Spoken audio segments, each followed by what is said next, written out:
গুপ্ত বিদ্যার আমল। অনেকেই অনেক গোপনীয় বিদ্যা শিখতে চায়। যদি কোনো ব্যক্তি গোপনীয় বিদ্যা শিখতে চায়, যে আমি গোপনীয় বিদ্যা শিখতে চাই বা আমি গোপনীয় অনেক কিছু জানতে চাই, তাহলে সে কি আমল করবে?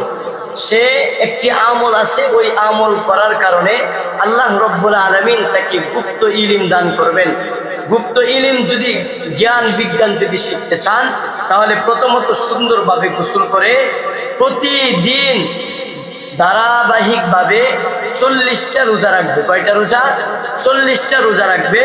40টা রোজা রাখার পর আল্লাহ রব্বুল আলামিনের কাছে সূরা লাইল এবং সূরা শামস এবং সূরা দুহা এবং সূরা আলাম নাশরাহ লাকা সাদরাক এবং ওই যে কুলিল্লাহুম্মা মালিকাল মুলকি তুতিল মুলকা মান তাশাউ, ওই আয়াতটি 7 বার পাঠ করে এবং আল্লাহ রব্বুল আলামিনের কাছে এমন ভাবে দুরূদ পড়ে আল্লাহর কাছে দোয়া করবে, হে মালিক, আমাকে তুমি এমন গুপ্ত ইলম দান করো, আমাকে এমন প্রজ্ঞা দান করো যে ইলমগুলা অন্য কাউকে দেও নাই, যে ইলমগুলা আমি ছাড়া আর কেউ জানে না, এমন কিছু আমাকে প্রজ্ঞা দান করো, এমন কিছু আমাকে ইলম দান করো।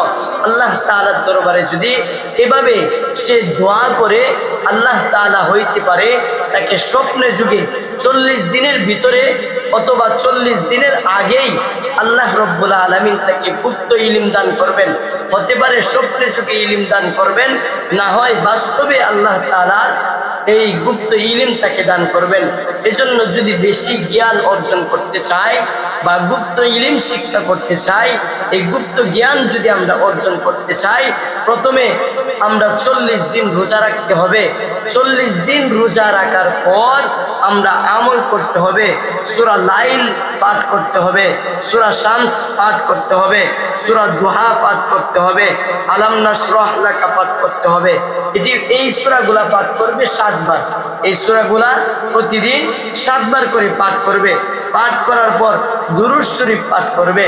দুরূদ শরীফ পাঠ করার পর আল্লাহ তাআলার দরবারে দোয়া করবে যে মাওলা, আমাকে প্রজ্ঞা দান করো, আমাকে জ্ঞান দান করো, আমাকে গুপ্ত ইলম দান করো।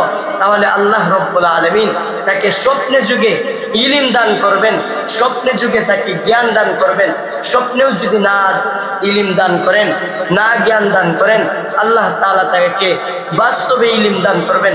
40 দিনের ভিতরে দান করবেন। হইতে পারে যে 40 দিনের আগেই তাকে এই ইলম দান করবেন। এজন্য আমরা বেশি বেশি এই আমলগুলা পাঠ করি।